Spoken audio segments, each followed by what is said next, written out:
this already, but have you reconsidered allowing freedoms for both the vaccinated and non-vaccinated when we get to those vaccination milestones at some stage? How do you mean? Sorry? In a similar way to New South Wales, allowing freedoms for both vaccinated and non-vaccinated at a stage when the state is at a level Sure. of coverage that's high. Have we reconsidered doing that at all? I understand the question now. In terms of the vaccinated economy, to tell you the truth, I'm not 100% clear on what New South Wales' position is, and that might be my fault rather than theirs. I can recall Gladys making some announcements about maybe 5 or 6 weeks after the vaccinated economy started, you would fold it up and it wouldn't be there anymore. I don't know whether Dominic has done the same thing. I honestly don't know the answer to that. That doesn't make any sense to me in any event, and we won't be doing that here. Like, why would you just get the system going? Why would you have the thing up and running and then essentially pull all the architecture that you built, all the infrastructure that you built, the culture that you've changed? Why would you change that 4 or 5 weeks later? We will not be doing that here.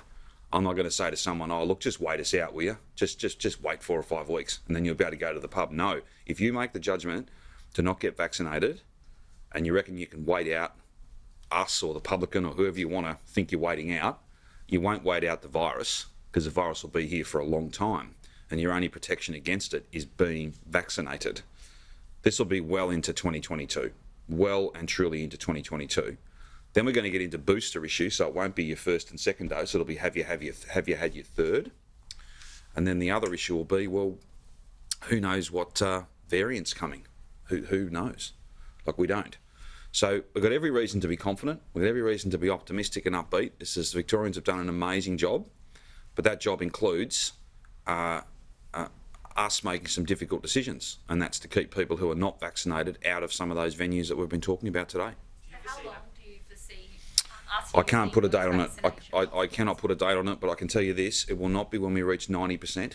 It will not be, anytime soon. That's going to function for a period of time, well into 2022. There's been reports that there's been thousands. For instance, I'll give you an example. The Grand Prix is in April. I don't think there's going to be crowds at the Grand Prix made up of people who have not been double dosed. Just to give you a time frame.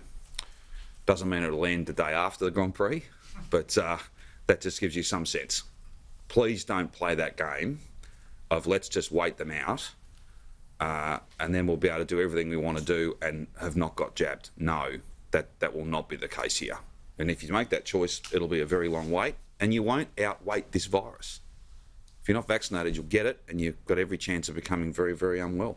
Just on that, if Victoria takes that stance, likely could be inconsistent with the other states with what New South Wales is planning. Are you concerned that Victoria may be viewed as in economic terms as a place that people could do business with because No, I wouldn't think so. We'll be in that position when the other states aren't? No, I wouldn't think so. Not when 90+% of the community by that stage, probably 92, 93, 94% of the community over the age of 12, which is pretty much, most of the consumers across our state will have been double dose vaccinated and will be in the process of getting their third shot. And again, the third shot's a matter for the Commonwealth. I don't know who's going to get that and when, but the clock's ticking. We're going to have to start doing booster shots, particularly for our older Victorians who were the very first people to get the first shot. We'll have to do that quite soon. So I don't see that as a competitive disadvantage at all. In fact, quite the opposite. That will mark us out as a safe place to come and visit, a safe place to be part of. That's what such high vaccination levels mean.